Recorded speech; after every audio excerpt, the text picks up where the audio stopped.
Hello बच्चों, question states that pre emphasis in FM system is done to first compress modulated signal, expand modulating signal, amplify lower frequency component of the modulating signal, amplify higher frequency component of the modulating signal. So सबसे पहले हम समझते हैं question में की concept में जब भी हम किसी सिग्नल को ट्रांसमिट करते हैं तो सबसे इंपॉर्टेंट रोल हमारे पास होता है एक S N ratio. S N ratio को हम सिंपली बोलते हैं sound noise ratio. SN ratio, it means this is our sound noise ratio. Sound noise ratio जो हमारे पास जब भी कोई सिग्नल हमारे पास ट्रांसमिट होगा तो हमारे पास एक चैनल होगा, तो इसमें जो आने वाला जो unwanted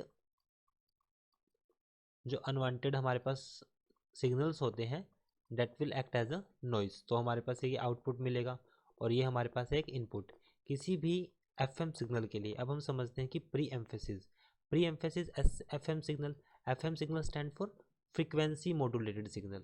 this is the frequency modulation. FM को हम बोलते हैं फ्रीक्वेंसी मॉड्यूलेशन. सो फ्रीक्वेंसी मॉड्यूलेशन में हम सबसे पहले कोई भी सिग्नल होगा वहां पर एक यूज करेंगे pre emphasis is done. So pre emphasis का काम क्या होगा? प्री एम्फेसिस नाम से क्लियर है क्योंकि जो हमारे पास pre emphasis of higher frequency component is required in FM system because high frequency term of modulating signal have small amplitude. अगर हमारे पास जितनी ज़्यादा हमारे पास हाई फ्रीक्वेंसी सिग्नल होगा, कोई भी हमारे पास जो सिग्नल है अगर हाई फ्रीक्वेंसी सिग्नल होगा तो उस केस में उतना ही हमारे पास जो एम्पलीट्यूड होगा सिग्नल का वो लो होगा.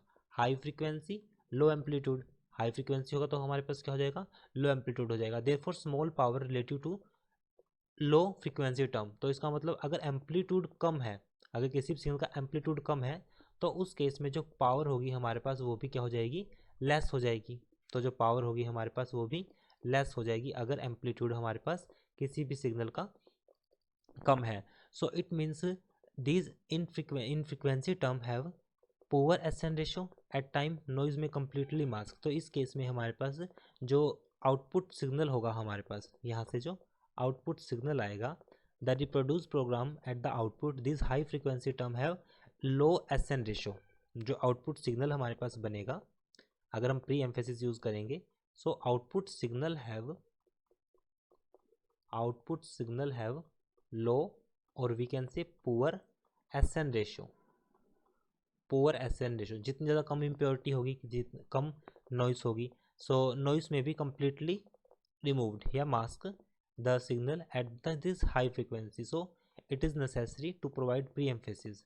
सो सिंपली साउंड एंड रेशियो को डिक्रीज करने के लिए हम इसको प्री एम्फेसिस यूज करते हैं. So we can say to amplify higher frequency component of the modulating signal. So option जो इसका डी होगा, हमने क्या किया इस पर एम्पलीफाई किया है हायर फ्रीक्वेंसी कंपोनेंट के लिए. किसके लिए? मॉड्यूलेटिंग सिग्नल के लिए. Option D is right. I hope solution is understandable. Thank you.